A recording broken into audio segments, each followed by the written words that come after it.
Last time on CIP. Just because my pants started falling down. I decided to get, I think, 2 or 3 chili dogs. It's just that I can't think. My system was like, we got reserves. We're okay. I just fell over on the ground. I just passed out. Tonight's guest is Morgan Jones, a Dungeons & Dragons enthusiast and all-around nerd. Well, I mean, it's called Monument Avenue, so it can't be, you'd expect it to have some kind of... Oh, yeah, no, I heard my name in the background. I was like, me. Oh, yeah. Speaking of status. I went and, like, for the houses, like, I went and I took pictures of the house for him. And then he, like, takes them and converts them into digital files and converts them into, like, art on these, like, digital files. And then he hand cuts stencils with an X-Acto knife. Oh, wow. God. Wow. He does multiple layers. So each layer is a different parts are cut out. It's wild. His process, it takes hours and hours and like hundreds of hours. Jesus Christ. Super. I feel lazier the more I hear about it. But it sounds awesome though. Also, while he does all this stuff, he does things like he just like built a shed, and he's like the most motivated person I've ever met in my life.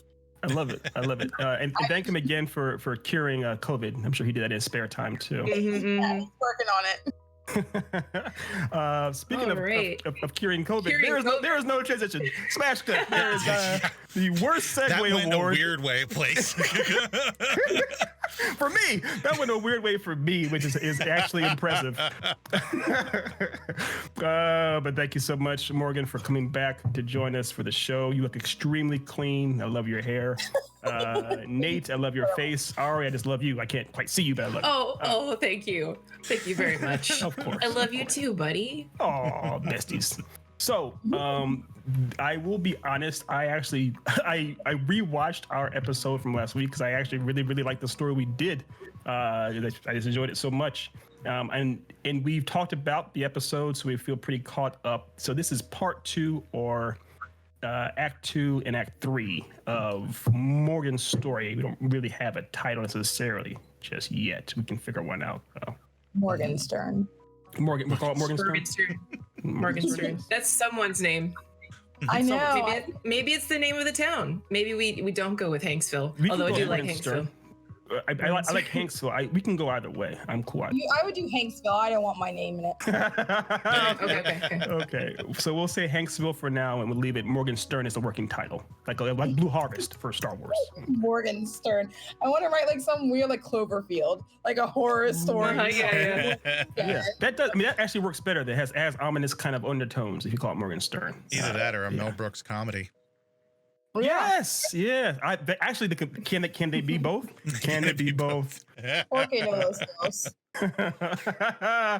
All right. So as we're getting back into Act 2, where we last left off, more or less, was the lawman, aka Dwayne Roxon, kind of Hobbs from Hobbs and Shaw, rolled into town, and Yule had engaged in some gambling combat with him, and the lawman was, because he is a god of law, essentially, wasn't drawn into her temptress abilities and was able to still beat her in a gambling game. And then he inquired to her about the god of chaos. We were calling him like the kind of a James Bond-esque Daniel Craig type of guy. So we're just calling him Daniel, whatever. So he was asking about this character, this god. And where do you guys see it going next? I think we discussed how obviously the end game is, of course, for Yule to eventually play them off each other in a full-blown like Dirty Rotten Scoundrels kind of way. But for right now, should we have it that at least lead the audience to believe that Yule is trying to work with the god of chaos against the lawman as a changeling? Yeah, I guess. Yeah, I mean, she's working against both of them, right? At the same time. But she is ultimately doing that. But from the point of view of the audience, do you want to have it, because we're still, as we're plotting along, do you want to have it to seem like she's working with? So yeah, it would have to seem like she's working with the Chaos God, right? Okay, yeah. Mm-hmm. Okay. All right. Yeah. So I guess she would go back after she met up with this lawman. She would go back to the law. I'm sorry, actually the god of law. She would go back to the god of chaos and tell him, what had happened, who she encountered. Essentially, this might be a good place for a little exposition, a little bit more divulging as far as to what our god of chaos actually is. Because at this point, the audience and Yule officially do not know, or technically do not know what he is. So it could. So this would be a chance for like his character to come out. Essentially, it seems fitting. Yeah, well, I think we had discussed last week where it is revealed to Yulin that the god of chaos is the god of chaos, and she's like, fuck you say, and then she goes back to him and she's like, okay, so you're this god that I've been worshiping for big old long time, and you don't have the decency to tell me, whatever. Like, we can go either way. So you're saying that the god of law is the one that tells her who Daniel is. That Daniel is a god of Yeah, I think that should be the full reveal. But then we have, I think, that we want to be careful, but I do think that this story is lending itself to a lot of, you thought she didn't know, but she actually knew, but she pretended she didn't know that she knew that you knew that she knew. Like there's going to be that happening, so we need to be careful about how much of that is happening. But I do think that needs to happen for this story to work, on a certain level. I agree. I think it's organic. If we have it that, like you said, that the god of law reveals it to her, strongly implies that he's, a god of chaos or whatever it is he actually says. Her taking it in is pretty much the same way the audience would too. The audience would hear it from her point of view, essentially. So it has to happen. And that's a good way for it to happen. And then she can go back to the god of chaos angry, essentially. She can go back like confronting him, as opposed to just an exposition dump or what have you. It's actual angry exposition where you actually have it's confrontational, which plays a lot better. So if we had it that way, that pretty much she's like, you were this all this time, you didn't tell me, you lied about this, and he's pretty much like, well, you were this too, you were changed and you didn't tell me. They're both kind of confronting each other on that type of stuff. And as we established last time too, with Morgan said that her character Yule in her D&D has is mistletoe, right? Is it mistletoe or holly? It's mistletoe.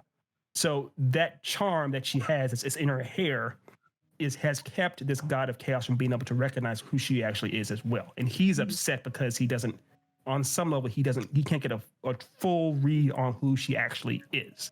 So the two of them have, like any couple, once you get more invested in each other, you're going to have secrets come out and you get upset about certain things that you find out about each other. So that's kind of where they are in this moment. But it still seems very much like they're on the same side. And of course, after this they can have a whole, fight and then make up with each other.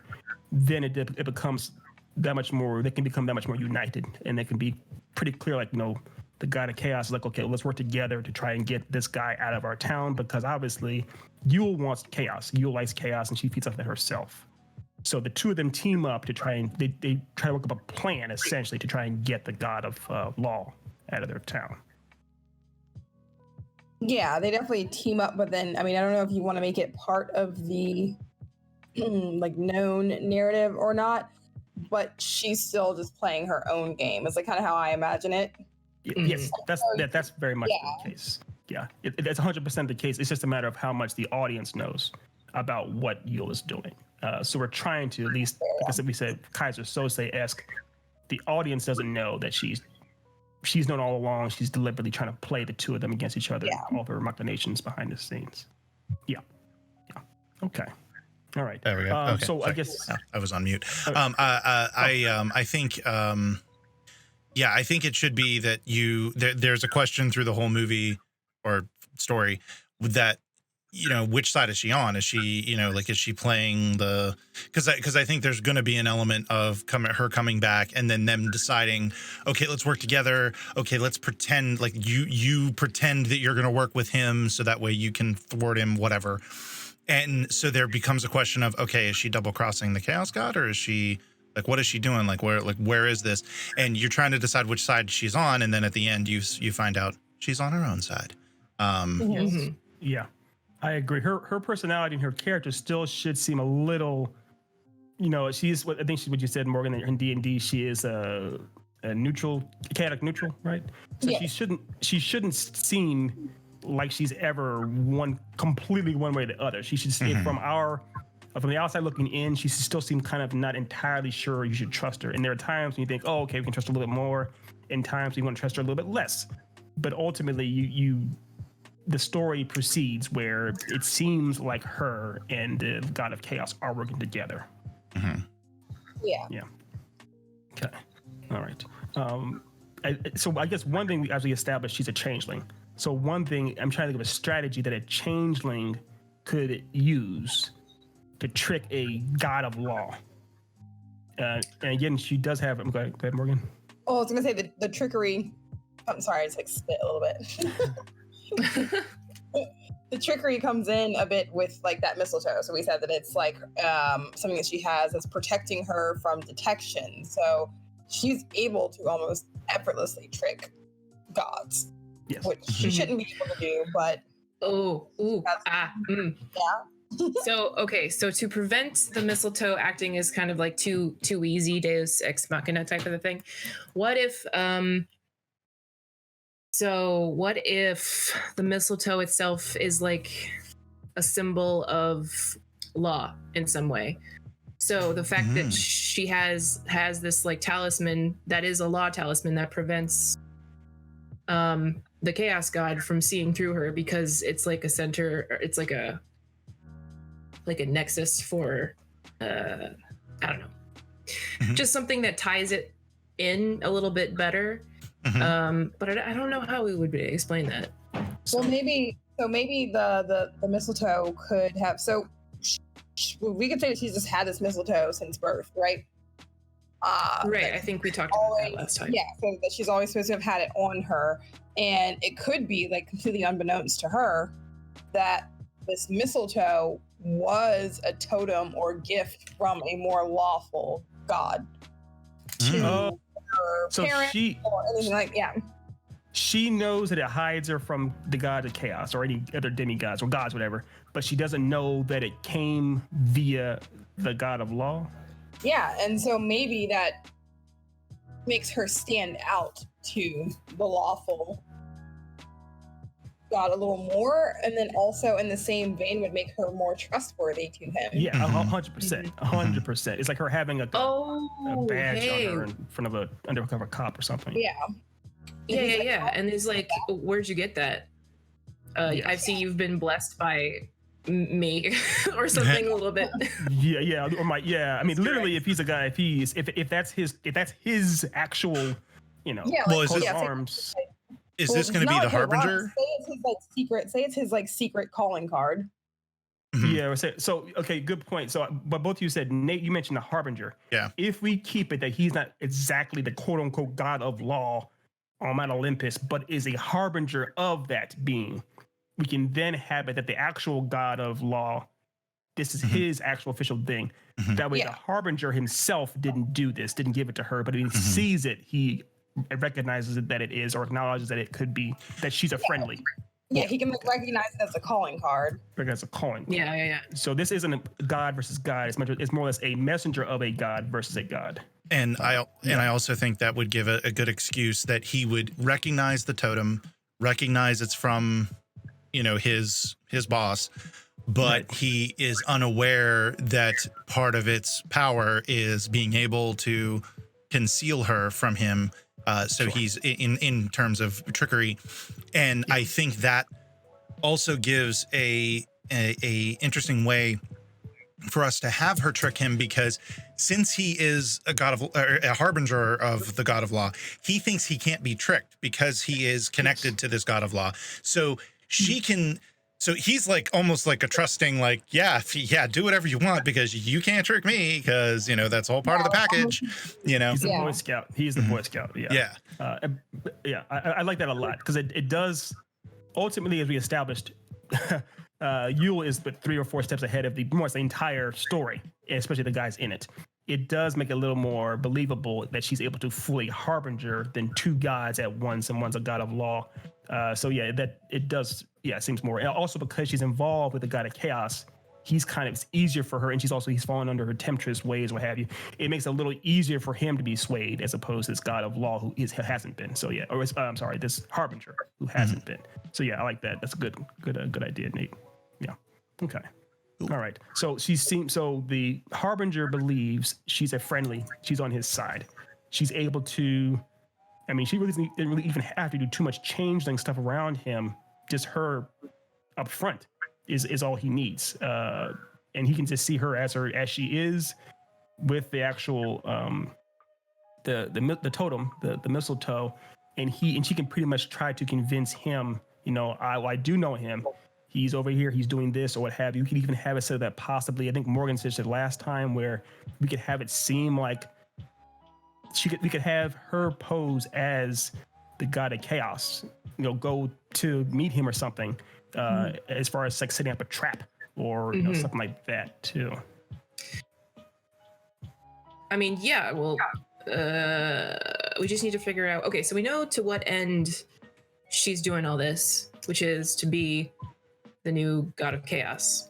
Yes. But I think we just need to figure out, and we know that she's going to be doing it by using her shape-shifting powers. Her yes. Not gremlin. That's stupid. No, changeling. There we go. Gremlin powers. I was like gremlin. I'm trying to think of Yeah, after midnight, she turns into a gremlin. Yes. But now we just need to figure out sort of how that happens and what the action is going to be. Yeah, great. Because I think because one thing we have to remember is we know that her ultimate goal is to become the chaos god. The audience technically doesn't know that. So we have to come up with another reason outside of, keeping the god of law out of the town. We need to come up with a reason that her and the chaos god, it could just be keeping the chaos god or the law god out of this town. But, but what's the action, Well, I feel like the reason could be kind of if we portray her as a chaos for the fuck of it kind of person, then the reason could just be, I want to keep things the way they are here, which is in flux all the time, which is good for me because I enjoy it. Mm-hmm. I think that's in and of itself, that is her motivation. If you're a person of chaos, that's what you want. You don't necessarily want any bigger aspirations. Chaos is aspiration. You're not going to want rules at all. Yeah, that's. Well, I guess depending on your brand of chaotic, but yeah, it's not malicious.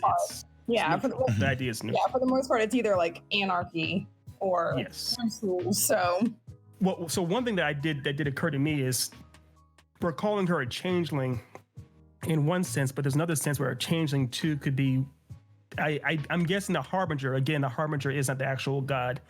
This harbinger may not even know what the actual god of chaos looks like, and if he doesn't, she could easily change herself, her appearance, and to look like somebody else essentially. And she could simply say, "Hey, I'm Daniel. This is me over here." And essentially, the actual god of chaos himself could also be could serve into that. Could actually be kind of he could actually pretend I'm serving you, god of chaos. Yes, of course, you're the god. Because I think, Nate, you said last time the idea was, you have an idea? Or? Yeah, I do. Because we talked last time about how worship basically... It's the worship. That's where the power comes from. Oh, his right. worship. So if he's fake doing it, he's really actually he's doing actually it. Still which doing it. would Also, just empower her. Which is the point. And also what's going to end up happening is everyone else, essentially, he'll help galvanize the entire town. Everyone will start doing is essentially recognizing her more or less as the actual god and actually start praising her more or less.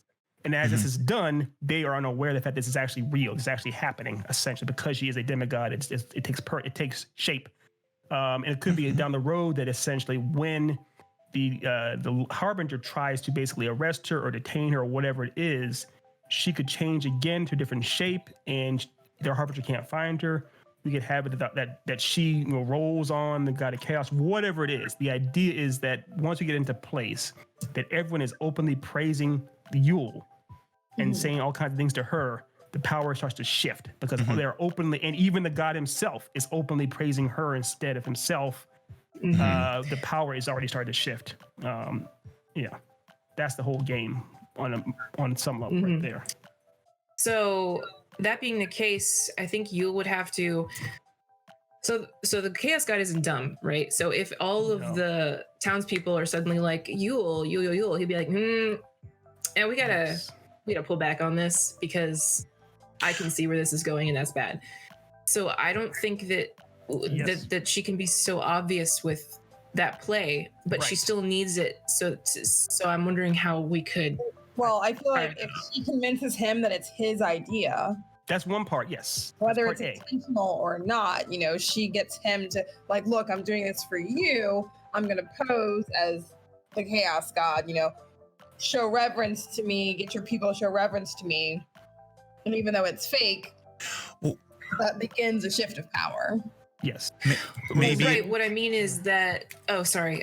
You go ahead, Nate. Oh, what I was gonna say is maybe, and I don't know how much of a, if we want to do a loophole here, but we could have it be where typically, if this was a normal changeling situation, and if this was like a normal changeling situation, the Chaos God's like, yeah, it's fine because they're gonna think it's me, and that's just gonna flow straight to me, but the totem causes it to coalesce with you can have. There are some ways you can bend things with the totem, and we can come back to that. One thing I wanted to hit was somehow someone brought it up before. I think Ari did, but it's the idea. Essentially, you got to remember she's a changeling. We believe what we've seen since the beginning when she walked into town is her true form. It doesn't have to be at all. So and again, I think we did say that she had come to town before and had been scouting and everything. She knows she's well aware of this Chaos God. So it could be that he's actually never seen her true form. Neither has the audience. So essentially, when she's been posing as Yule since day one, that's not her true name or her true form. So the idea, like Morgan said, where she allows him to believe this is his idea, they come up with a quote fake persona, an alter ego to get praised, because if it's a fake person getting praised, the praises aren't real, don't matter. However, that fake persona that Yule and him came up with actually is her real persona.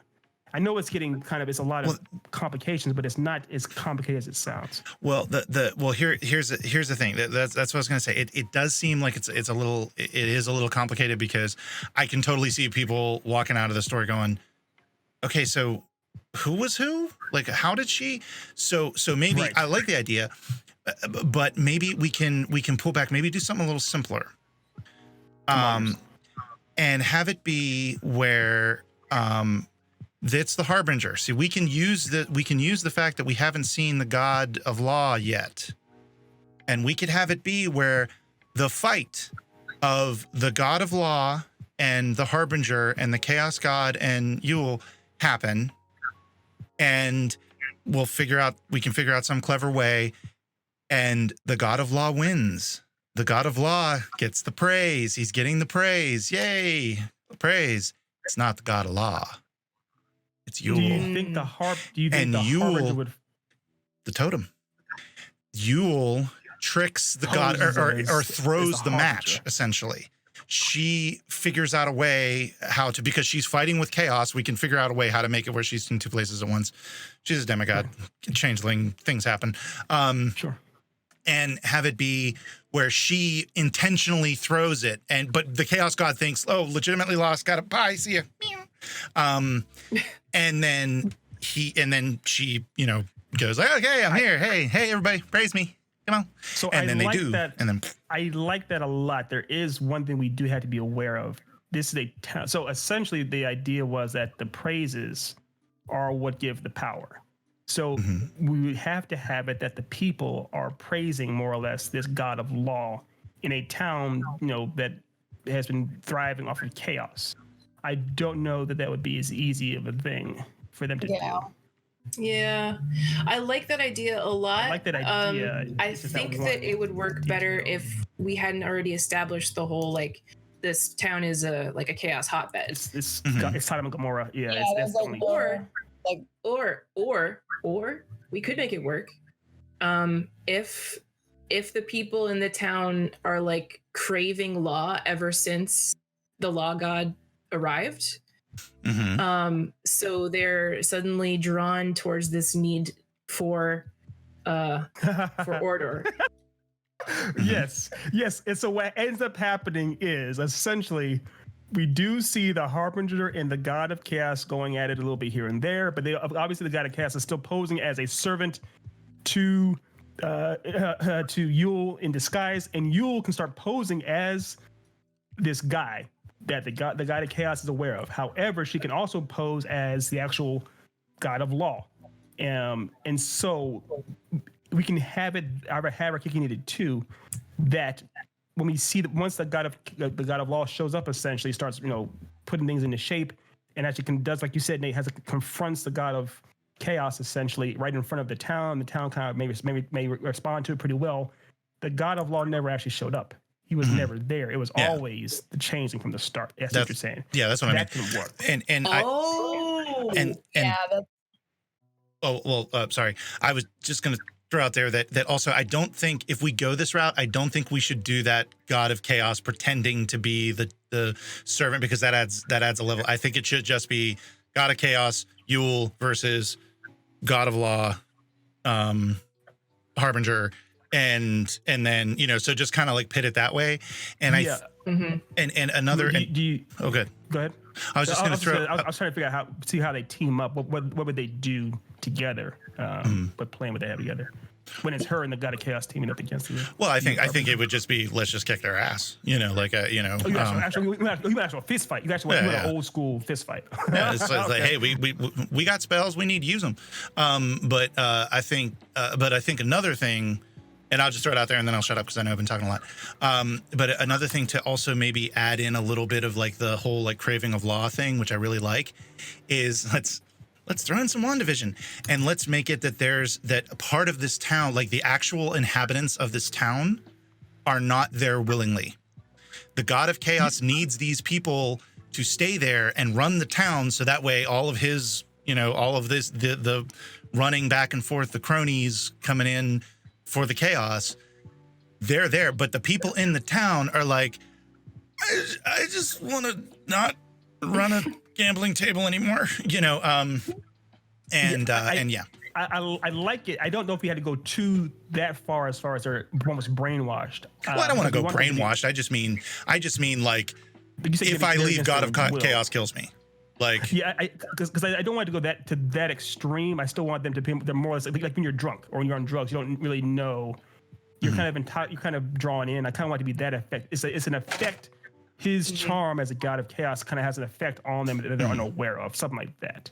Right, yeah, they're charmed. Well, that would be like in D&D terms. Yeah, they're charmed. So they're not there willingly, but they are there willingly. Like, it's somewhere in between. Charmed, but it's like an enhancement of their actual desires, so that it's not like they're trapped in a like Las Vegas style, like trapped in like Sin City and can't get out and don't want to be there. Because to me, like that kind of tips the scales for that. The God of Chaos, that makes him more like that's like evil. That's evil. Yeah. Also, they wouldn't be able to break free of that to praise somebody else. Exactly. Yeah. So that's. What I was going to say is if we do the charmed thing, which I like, I think having the presence of the Harbinger of the God of Law starts to, cause that the charm to go away a little bit. Which is good. That can happen too. And I think that's a good idea that you had, Nate. It starts to break them from that trance. Yeah, it does. The two of them in the same place, it does do that. Like a car freshener in a funky room. So I think. I think the idea, I like the idea you had two of them actually having, why not have a little action in there? Why not have it essentially where Daniel's like, it's time for me to go full James Bond, and it's him versus, Hobbs from Hobbs and Shaw, and there's a bit of an action. You see God of Chaos versus a Harbinger of Law, how that actually unfolds. And you do see the kind of the minds, the haze breaking off with the charm of people and kind of seeing it essentially. Some of them, like you said, some of them probably like, I spend 12 hours a day in this casino. I'd rather like hang with my family, or I've lost so much money, but I can't stop gambling. They kind of start to realize certain things on some level. And it does kind of feed into them saying, maybe we do need to change. Maybe we should praise something else. Maybe we shouldn't always be doing full-blown Sodom and Gomorrah kind of a thing. And then of course, shows up our changeling as the god of law, and he's able to rebuke the harbinger for not doing his job and for causing all kinds of shit and chaos. He's also able to pretty much walk over the god of chaos himself because he believes it is the real god of law. And he's afraid, and he steps in there. And like you said, all right, the people start praising him openly as far as thank you for establishing order in our town and making things better. And they start praising him, or her, or whatever, actual form Yule is. And they keep praising, and our god of law gets weaker. Our god of chaos, who's already weakened from the harbinger's fight, gets weaker and weaker. The harbinger believes his job is done. And essentially those two, as they walk off, we see our Yule slowly sit to the throne and then transform back into a real form with a big, huge Cheshire grin, realizing that she's won. She's played everybody. And again, we talked about last time how we do see the Ocean's 11 style flashbacks showing her when she first originally came into town, posing as random people, learning more and more about the actual townspeople, the god of chaos himself. And you see maybe even a flashback, like Morgan was saying, that when she was a baby, was given the mistletoe in her hair or whatever else, really nailing down or hammering in the idea that this is a super duper important charm that keeps her from being invisible to all actual, or at least to the god of chaos, if no one else. So yeah. Yeah, like her mom saying like this will keep you safe or something. Keep you safe. Yeah. Do something cliche like that. Yeah, it's fine. Well, always good for a good cliche. It's always good for a good cliche. Yeah, it makes it adds up. It's definitely a cliche, but it's like, or I mean, just her, someone, some elder, someone just braiding it into her hair. Now, right? God, like with a nature like that, with a chaotic nature, you can't tell a chaotic person you just have to do this because they're not going to listen. No, so I think that this gets back into a reason for her to hold on to that totem, and it's got to be her idea. I agree. Right. So part of it could be everyone has a soft spot. There's some sentimentality. It could be that as far as she knows, this is the only thing left of her original family, original parents. So she wants to hold on to it. But I do like the idea that she's aware of its power too. So unless, we talk about motivations, maybe part of it is that she, I know Nate's gonna ruffle at this a little bit, but hang in there. It could be that part of her motivation is that the god of chaos wronged her family or something in the past. If she is an orphan or whatever it is, maybe she does want some sense of revenge on this god of chaos. So because of that, when she found out what this thing does for her, she made sure she kept it with her at all times. She wants to be the god of chaos because she hates what the god of chaos did, essentially. That's part of it. That would be a very interesting motivation. Yeah, contrary to Ethan's comment, I like that. I don't know why you made the comment. Because I know the reason I brought it because I know it complicates things further. It's like we don't want to get too what's complicated. Funny is that I think I kind of like bristled at that. Not like it's a cool idea, but then I'm just sitting there and I'm like, well, me being who I am, I'm like, why can't you just do it for the fuck of it? Just kill him straight up. Yeah. That's it's down to you. It's your character.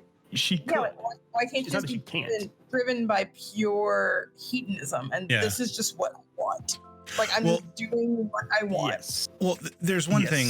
There's one thing I do want to point out. Like, and I fully recognize that this is a chaotic neutral character, but from a storytelling perspective, there does need to be some consistency because, to be completely honest, chaos in a story gets tiring after a while. Like, and so I think having some through line, even if it's just very faint, because really ultimately we want people to be endeared to this character, like the like, oh, this is like that, that friend of mine that just is, you never know what she's gonna do next, kind of thing, which is awesome. But the problem is that, like, I have a friend like that, and if I spend too much time with them, I get like, God damn, can't we just watch TV or something? After a while. Where with this, with adding just a little bit of consistency, I think we'll kind of create, like, I know it's against the nature of the character, but I hear you. I do hear you. I'm sorry. All right, go ahead. We could have our cake and eat it too. So she has this driving force, like a backstory. It's not exactly a tragic backstory. She's just kind of like, all right, well, that happened.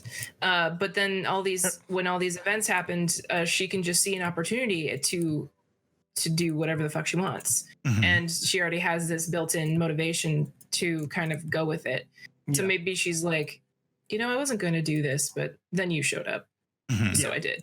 Yeah. Yes. Yeah. It could be that she's like you said, she's not too butthurt about her parents. She never really knew them necessarily, but she's like, well, now that it's opportunities here, well, fuck it. Let's go. Let's dance. Yeah. Kind of. Yeah, because I don't think a chaotic person would like be too angry about death and Not necessarily. shit happening, because it's sort of part and parcel of the whole deal. Yeah. But also a chaotic person could just want to do fun things and have more power. So Yeah, I do see that. I mean, people are fickle things anyways, so it's you're never going to know all the true psychology why a person does what they do, but on some level you can still enjoy it. I think so yes, I think her wanting to be essentially the new Hokage, the new big boss,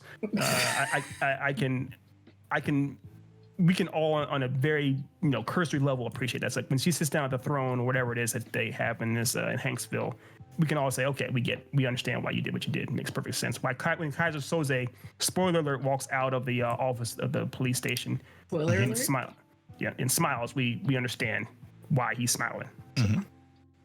So yeah, it makes sense. It adds up. It adds up. yeah. Okay, cool. I like it. So we did not do this last time at all. We haven't done it in a little while, I'll be honest. I apologize for that. Real quick, Morgan, as the actual, this is your story. Does this work for you? Does this add up for you? Yeah. Okay. Trust me, I would.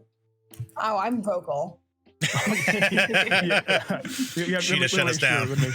She just shut us down. Make sure. Well, the dessert of this meal is always to let people know what. You gonna say something, Nate? I was just gonna say we're having a hell of a lot of cake. We've had cake and eaten it too, like 3 or 4 times. Now we're having dessert. Jesus, it is. Listen, I'm on a diet, guys. Come on. Enough cake. You literally, Impossible. it's in the Constitution. But we haven't actually told the audience about Ari's artwork. That used to be a big thing. I used to look. Oh, what? No, you don't have to do that. Can I do that, or I can't do that? You can go ahead if you want. Am I breaking some kind of trade agreements? All right. So last week's piece was when Ari drew the changeling, aka Yule. It was, the best way to describe it is I think I described it to y'all as kind of like a young Tilda Swinton-esque, silver-haired, kind of almost elf. I could bring her up if you want. Sure, you can do that too. Okay. Beautiful elf kind of woman, essentially. She's with very like high cheekbones and kind of like a slender figure, like a model, essentially. A beautiful woman that a beautiful being that you would see, more or less. And then I'm guessing what you've drawn this week is the god of chaos or the law, the god of, or the harbinger. I was thinking the harbinger. Okay. I don't know if you meant if your suggestion for the face claim was for the god of law, but I was like, oh, the rock. Hell yeah. Sure. I'll draw the rock. No, I love it. It's great. It works. It looks like, in the best possible way, a mixture of The Rock meets Kojak, or if The Rock was Kojak's son, kind of a thing. Or Telly Savalas. Yeah. So yeah, it looks great. He looks a little more distinguished and less muscled up than The Rock, but he still looks very much like business. Like he's there to do what he needs to do, kind of thing. But they're both beautiful images. The one thing that does, the one thing that sucks though, is that because in our story the harbinger and the changeling never hooked up, we can't we can't imagine what their kids would look like in our mind. I mean, you can, but they didn't. Oh, you can. That's what fan fiction's for, my bud. Fair. Yeah. Fair. It is. Fair enough. There's no limit. Yeah. No limit. Cake and eating it. We're all eating cake. We're all eating cake. Yes. It is the cakiest day. Okay. Yes. So, all right. Well, I think that about wraps it up. Does anybody have anything that they want to bring up, talk about, chat about before we wrap this puppy up? Yes. I would again like to thank Morgan for joining us for this 2-part episode of CIP. This is a great story. We had a lot of fun with it. Yeah, it was great. Thanks again for swinging by. Thank you for having me. I had a lot of fun. Yeah, it's always great. I'm in always great to potato have you. mode today, so I'm like, potato. Potatoes are great. They're good. They're healthy.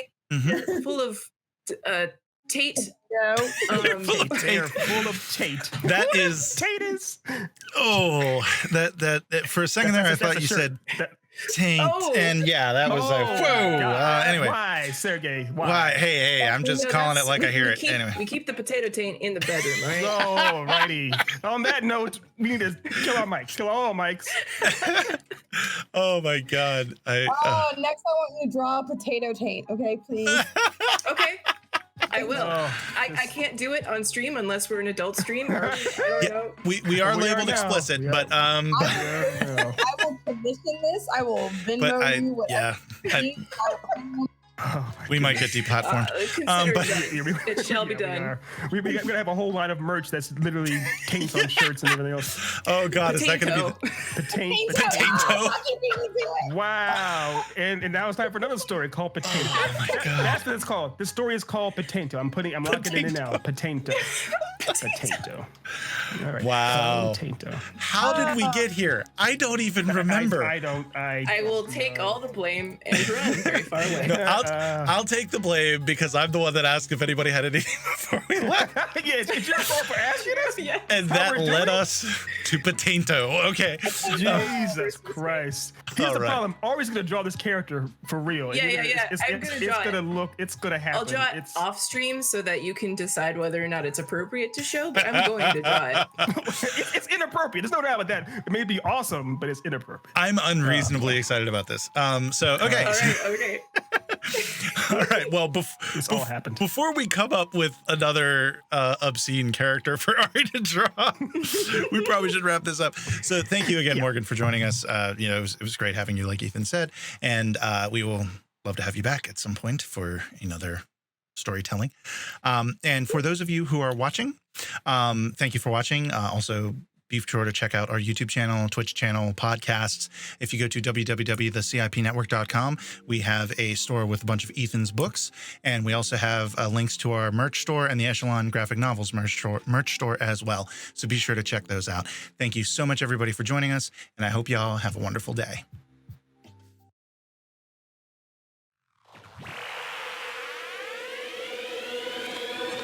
At Geek Insider, we foster relationships with those in the geek sphere so we can give our audience the insider view of entertainment, tech, and more.